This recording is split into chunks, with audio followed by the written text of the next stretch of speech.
Hello, good afternoon, everyone. This is Mr. Abhishek Bhatnagar, Assistant Professor of IIMT College of Law, Greater Noida. Today, I will talk about a topic that is communication. So, what is communication? Let's talk something. Uh, as you know, we all are human beings, and all human beings have some emotions, some thoughts, some views, some ideas. So, everyone wants to share the feelings, ideas, and emotions with the other person. So, if we want to share with our feelings and ideas and thoughts to the other person, we need communication. So, what is communication? The question arises here. Communication is simply the act of transferring information from one person or group to another.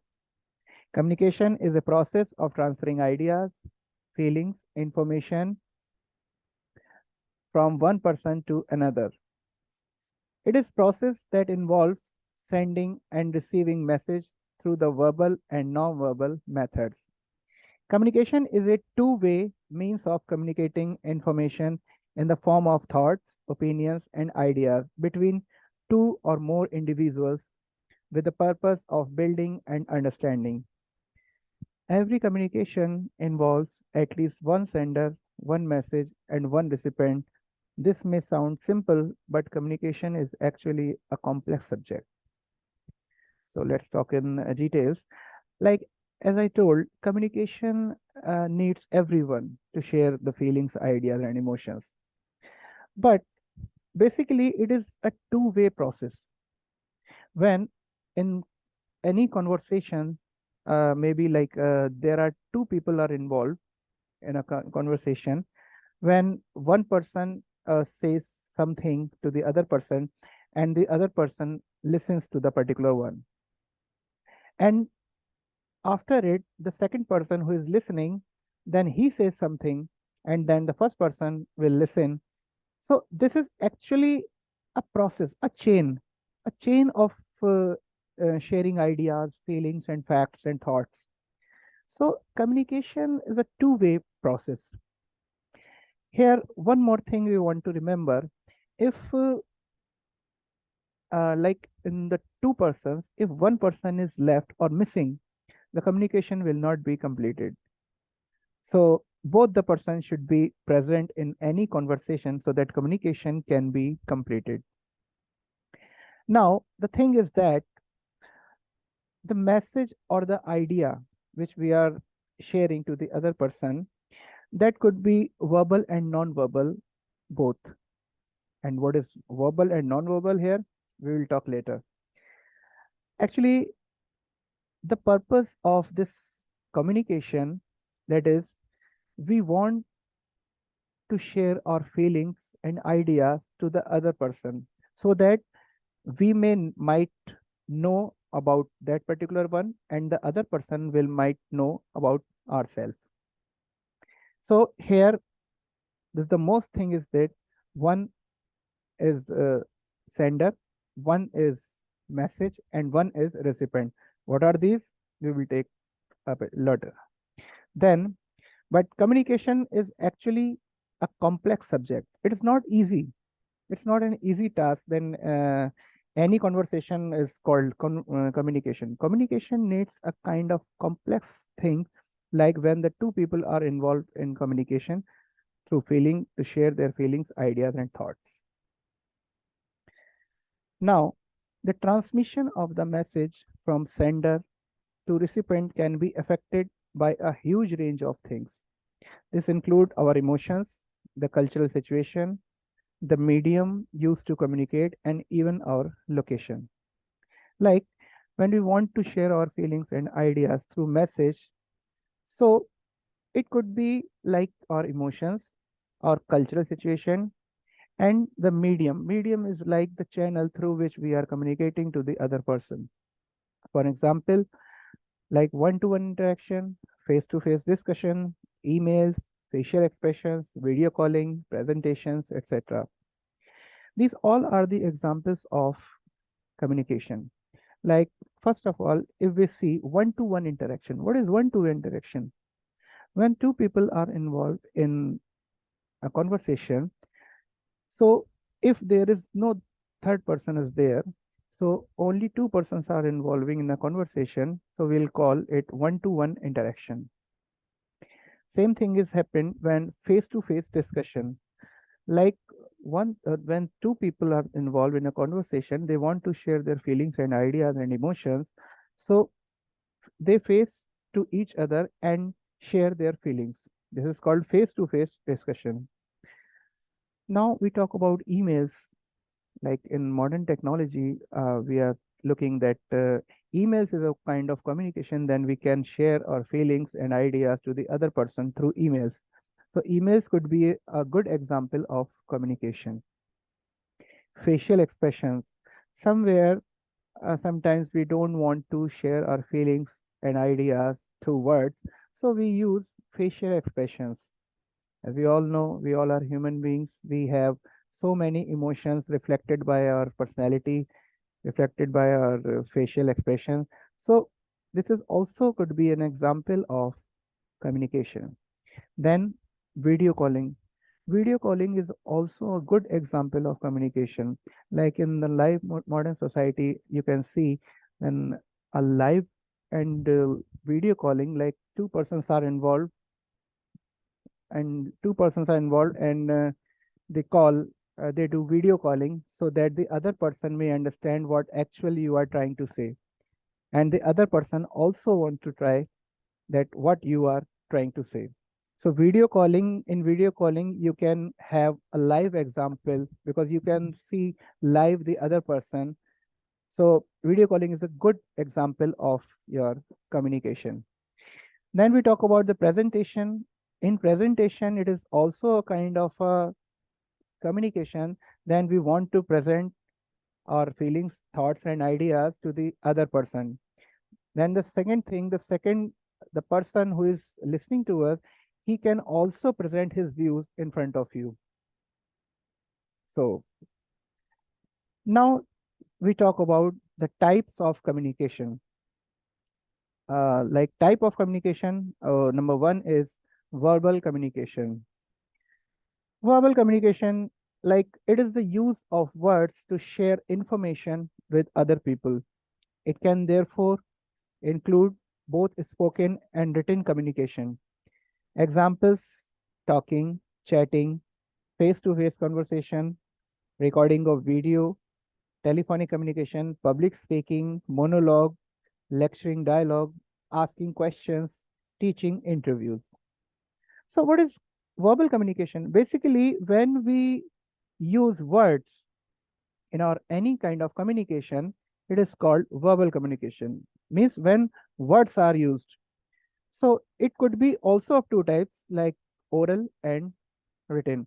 Because in oral conversation, you are using words, and in written communication, you are using also words. So this is an example of verbal communication.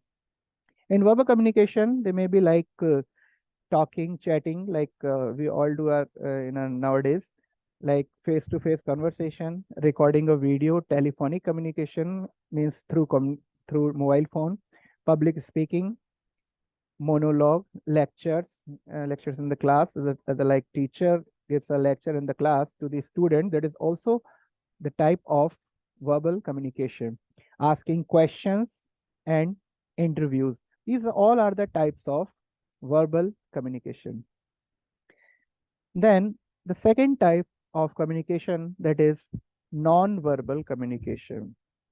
So non-verbal communication, what is that?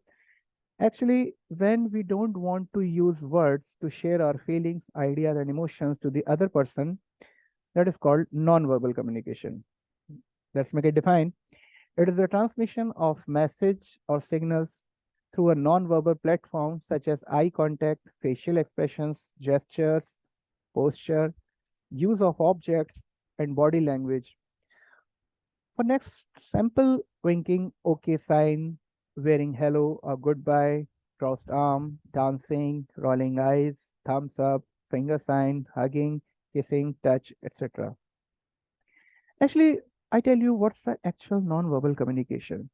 We all want to share our feelings and ideas to the other person, but somewhere and sometimes we don't want to use words of it.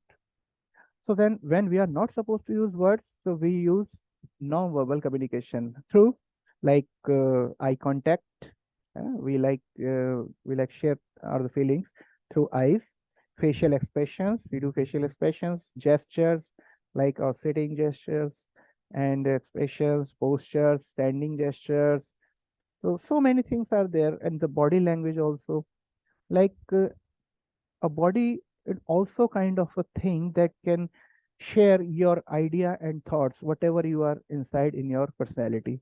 So body tells what actually you are getting. So body language should be so much revealing that what actually you are having in your mind. So other things are that like simple or winking eyes, having any kind of sign, say hello, goodbye, crossed arm, dancing, thumbs up. These all the types of non-verbal communication. Moreover, it hugging, kissing, and touch. This is also kind of a good example of non-verbal communication. We also want to share our feelings, but we don't want to use words. So through these kind of words we are using, that is called non-verbal communication. So basically, the main difference between verbal and non-verbal communication, that is when we use the words to communicate, means when words are using, so that is called verbal communication. It is also of two types, as I told, that oral and written. While if we are communicating to someone without using any word, that is called non-verbal communication. Like I told you, eye contact, body language, gestures, postures, signs, symbols, shaking hands, touch, kiss, whistling, etc. So this is the types of communication. Next, now we talk about the process of communication. Now the main thing is that how communication does it start? How is being started? In the process, number one is sender. We are talking about the elements or the main elements of the process of the communication. So first is sender. What is sender? A sender generates a message and conveys it to the receiver. Basically, it is the prime source to start any communication. Means in any communication or any conversation when two people are involved, so first person who is initiating the conversation, that is called sender, who actually starts the conversation. Second, message. What is message? It is an idea, information, view, fact, feeling, emotion that is generated by the sender and is then intended to be communicated further. So message means in any kind of conversation, the actual content is being shared with the other person, that is message. It could be your view, your fact, your feeling, your emotion, or any kind of idea. Number three is encoding. The message generated by the sender encoded like in the form of words, pictures, gestures, etc. What is encoding? Encoding is the content of the message, what we are using. Like it could be like pictures, words, or gestures. So what we are using in the process of communication through words or messages is called encoding. Number four, medium. It is the manner in which the encoded message is transmitted. It may be transmitted orally or in writing. The medium of communication includes telephone, internet, post, fax, emails, etc. Here the choice is decided by the sender. So basically sender is the prime source, as I told. Medium means it is the channel, or it is the uh, kind of thing by which we can communicate to the other person. So it may be transmitted orally and written both. This medium could be like telephone, internet, post, fax, mail. So many things could be there. Next comes up decoding. What is decoding? You must have listened this thing, encoding and decoding. So decoding here, what does it mean? It is the process of converting the symbols and quoted by the sender. After receiving the message, the receiver has to take decoded. Like in the process of communication, when someone has sent you something by orally or written, so you read it. You try to understand, okay, what actually is being sent to you. So that is called decoding. Means the message, whatever you have got, you try to decode it or you try to understand this. So that is called decoding. Then receiver. This is the person who is the last in the chain and for whom the message is sent by the sender. Once when the receiver receives the message and understands it in proper perspective, he acts according to the message, then we can say purpose of communication has been successful. As you all know, when we want to share our feelings and ideas to the other person should be present also. If there is missing or he or she doesn't answer him, it means your communication could not be completed. So receiver is must. Then feedback. It is the most mandatory part of communication when the receiver confirms to the sender that he has received the message and understood it. The process of communication is considered as completed after the reply of the receiver. This is very important. Then, once you get any answer from the other person, you should also reply to the particular one. If you don't do this, your communication could not be considered as completed. Why? Because you are actually what the listening to the other person. It is your moral duty that you should have a proper reply to that particular one. So feedback is must in your communication. Only then your communication will be completed. Next, we talk about the barriers. You know about the barriers? Barriers means obstructions. So what are the barriers? Barriers of communication. Like number one, we talk about physical disability. If a person is physically disabled, it is possible that he may not communicate properly due to any physical damage, like he may not be able to listen or speak properly or may be physically unfit. So here we are seeing that two things could be there.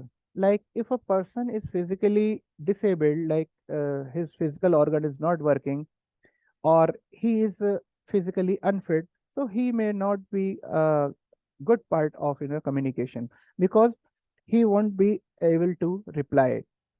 So you should be physically fit and physically able to communicate. Only that your communication will be completed. Otherwise, your communication will be broken up. Second is mental disability. There are various mental and psychological issues that may be barriers for effective communication. Some people have stage fear, speech disorders, phobia, depression. All of these conditions are very difficult to manage sometimes and will most certainly limit case of communication. So as you all know, we all are human beings. We are having so many stress in our daily life. So we feel very stressed, very disturbed. So if we are feeling unfit, mentally unfit, we are not able to reply the other person to whom we are talking about. So it is very mandatory that we should be mentally fit for any kind of communication. Third barrier is cultural behavior. Various barriers arouse different differences in a variety of categories such as language, dressing, religion, traditions, and power, religion, etc. Like, you know, culture is also kind of a barrier in your communication. Sometimes I've ever seen that most of the people want to share his feelings and ideas to the other person, but due to the difference of cultural background, they don't want to share. So, cultural perspective and cultural behavior, cultural barriers is also kind of a big obstruction in the communication because so many people they are from the different backgrounds, from the different religion, different dressing sense, different traditions. So due to these kind of factors, they don't want to share to each other their feelings, ideas, and emotions. Then environmental barrier. Noise or any other obstruction from outside can disturb our communication. You can understand very easily if two persons are involved in any communication, and if there is any kind of disturbance outside or noise is coming in your communications, your communication will be broken up. And you don't want to have any kind of obstruction outside, because this kind of like noise and any other natural calamity or the natural disaster and any kind of that barrier or an obstruction which is being in outside, that can broke your communication. So culture barrier, we are talking about the cultures. So different cultures, due to different cultures, we are having so many disturbance in our communication. Then we talk about technical barriers. This is the most easygoing barrier in our communication. That is technical barrier. What is technical barrier? Other barriers include some technical things, like the technology is developing fast, and as a result, it becomes difficult to keep up with the new developments, and sometimes the technical errors, and due to some technical issues we cannot communicate properly. Like if you are communicating through mobile phone or internet, so if there is any technical error like signal problem or anything, we can't communicate easily. So as you all know, like in a modern society, we are communicating to the other person through so much technical equipments like mobile phone, internet, video calling, emails, chats, WhatsApps, Facebook, Twitter, Instagram. So many things are there. And these also so many things need the technical equipments. And you know, in any kind of technical equipment, there might be any kind of technical error. It might be anywhere and anytime. So if there is any kind of technical error in your technical equipment by which you are communicating to the other person, your communication could be broken up. So technical barriers is also a big obstruction in your communication. So, okay, that's all. This is all completed.